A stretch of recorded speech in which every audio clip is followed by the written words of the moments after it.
Everybody, welcome to my YouTube channel moms Shaurya. मैं हूं आपके साथ निहारिका महेश्वरी और आज बेबी के 6 to 12 मंथ के एसेंशियल की सीरीज में हम बात करेंगे बेबी के फूड के बारे में। बेबी को आप सॉलिड्स इंट्रोड्यूस करने जा रहे हैं तो किन किन चीज़ों का ध्यान रखें, क्या कुछ आपकी चेकलिस्ट में होना चाहिए और क्या चीज़ें ना करें तो बेहतर है। शुरुआत करते हैं इस वीडियो की।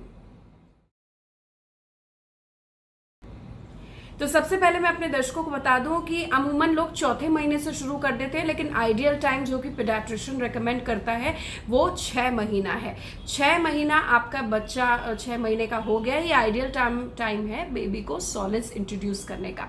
पॉइंट नंबर 1 ध्यान रखिए, आपके बेबी का नेक कंट्रोल होना चाहिए। पॉइंट नंबर 2, आपका बेबी सपोर्ट के साथ बैठना चाहिए, उसका स्पाइन कंट्रोल भी होना चाहिए। ये नहीं कि वो गिर रहा है तो फिर वो फीडिंग चेयर में क्या बैठेगा। पॉइंट नंबर 3, अगर आप कुछ खाना खा रहे हैं तो बेबी आउट ऑफ क्यूरोसिटी आपके खाने को देख रहा है। जैसे मैं कुछ खाती हूँ तो शौर्य पूरा निवाला मैं उठाती हूँ और खाती हूँ, तब तक वो पूरी तरीके से मुझे स्टेयर करता है और उसमें क्यूरोसिटी और एक्साइटमेंट दिखाता है।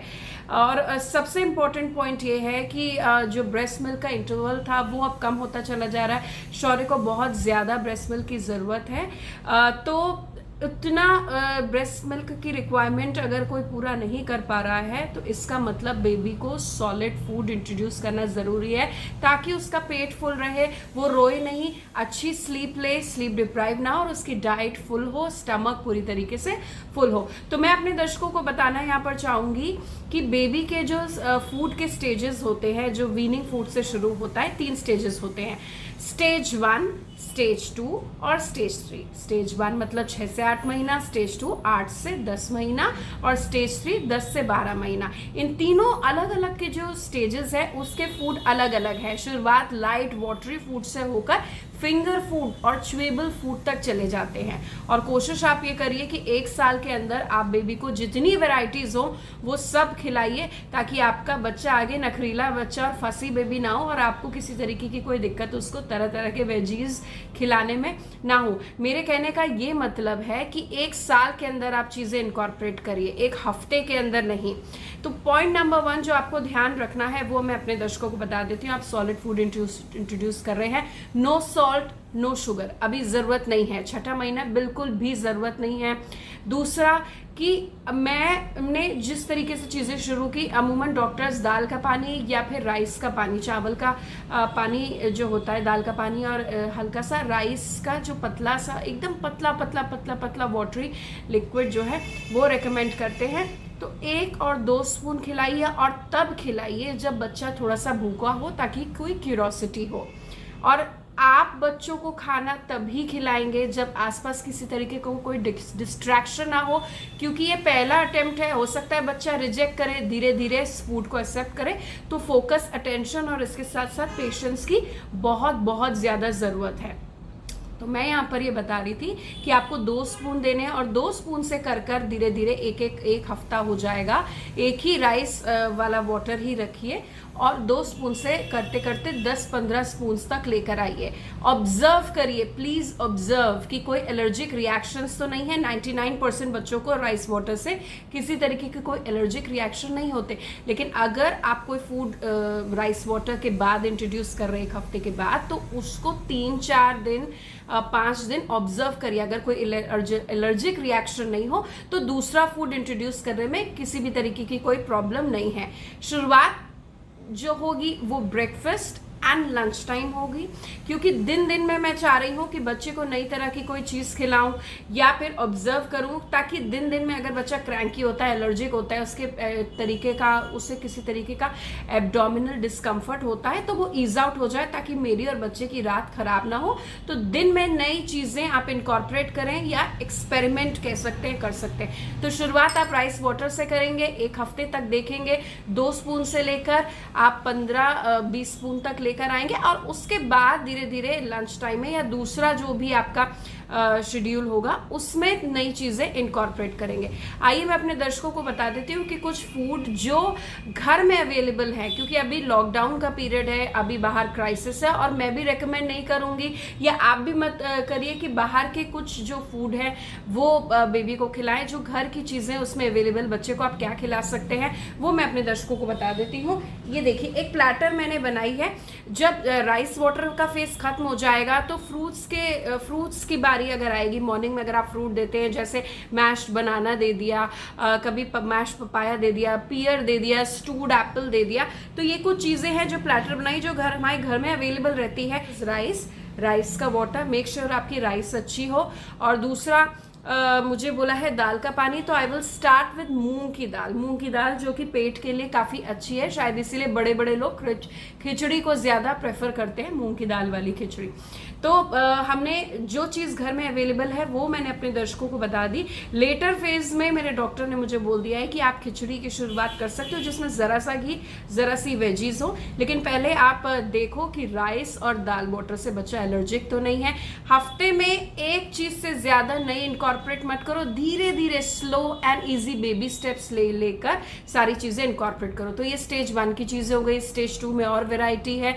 जो प्यूरीड फूड था वो उसमें अब स्टेज 2 में कोर्स चीज़ें थोड़ी आ जाएंगी, बिट्स वाली चीज़ें आ जाएंगी।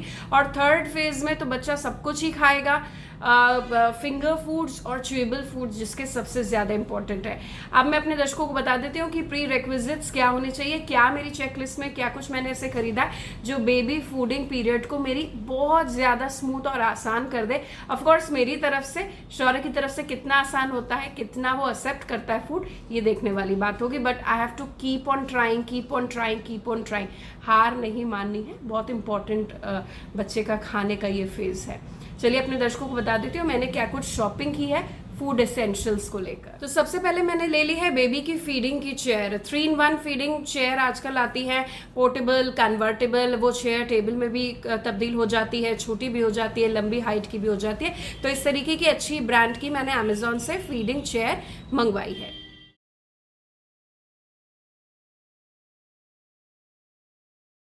उसके बाद अपने बेबी के लिए लिए हैं मैंने इस तरीके के बिब्स। ये देखिए, ये बटन वाले बिब्स हैं, ऐसे बिब्स मैंने लिए, बटन वाले भी हैं। इसके अलावा इस तरीके के जो बिब्स होते हैं टाई करने वाले, ये टाई करने वाले भी लिए हैं। मार्केट में आजकल सिलिकॉन बिब्स अवेलेबल हैं जिसमें इनबिल्ट पूरी तरीके से ट्रे है, ताकि बच्चा अगर कुछ खा रहा है, गिरता है तो वो उस ट्रे में हो। ऑफ कोर्स वो वॉशेबल है और बॉयल वाटर या से उसको बस स्टेरलाइज करिए, बॉयल वाटर में मत डालिए, बस गर्म पानी से उसको एक बार निकाल दीजिए जितने भी सिलिकॉन प्रोडक्ट्स हैं। दूसरी चीज़ मैं अपने दर्शकों को बताना चाहूँगी, मैंने लिए हैं, क्योंकि बच्चे को डॉक्टर ने बोला है कि धीरे धीरे आप पानी भी शुरू करिए, थोड़ा थोड़ा पानी दीजिए, बहुत ज़्यादा नहीं, थोड़ा थोड़ा रूम टेम्परेचर का पानी। तो मैंने एक बॉटल ली है, थर्मोस्टील बॉटल आजकल चल रही है,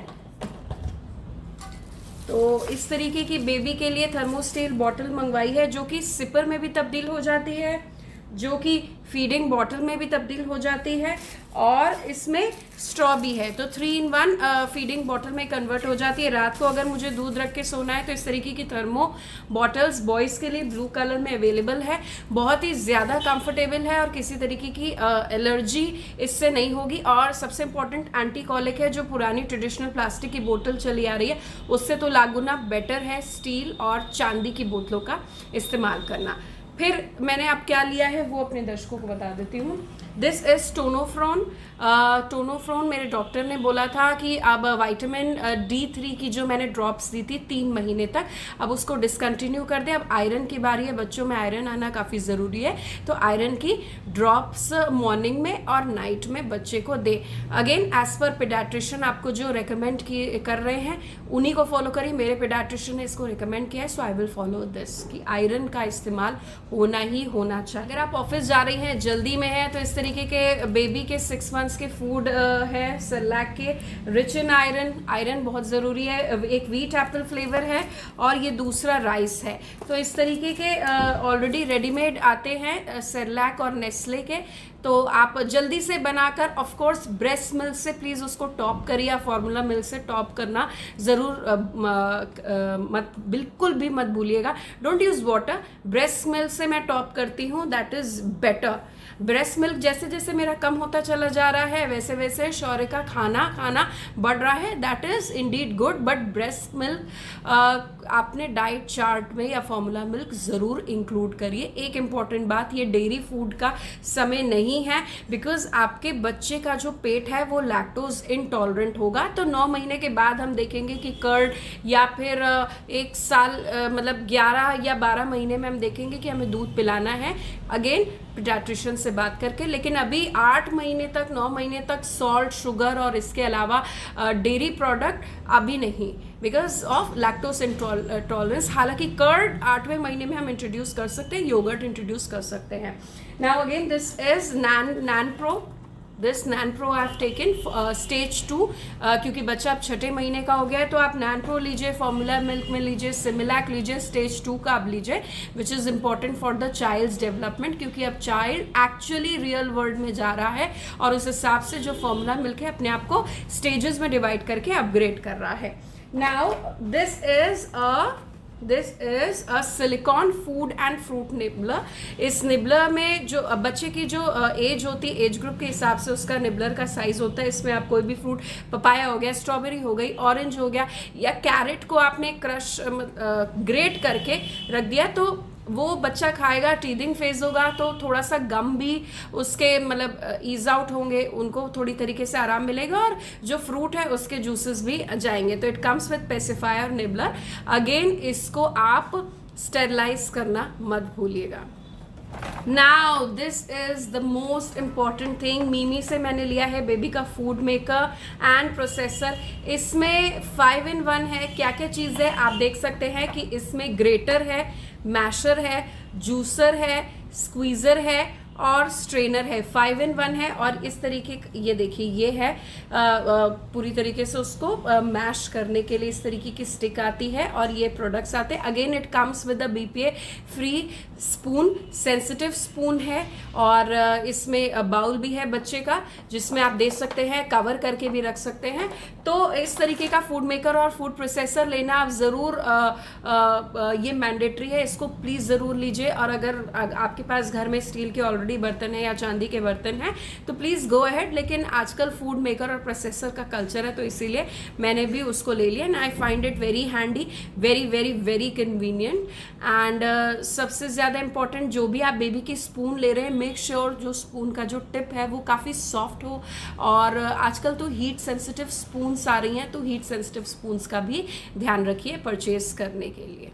तो बेबी का फूडिंग फेज काफ़ी एक्साइटिंग फेज होता है। तीनों स्टेजेस की बातें मैंने बता दी। एज पर योर कन्वीनियंस आप देखिए आपके बच्चे को किस चीज़ में कौन सी चीज़ सूट कर रही है, किन चीज़ों में एलर्जी है। आई डोंट थिंक सो कि किसी भी चीज़ में एलर्जी हो, क्योंकि इसमें माँ का प्यार भी है और आप कोशिश करेंगे कि बेस्ट से बेस्ट अपने बच्चों को दें।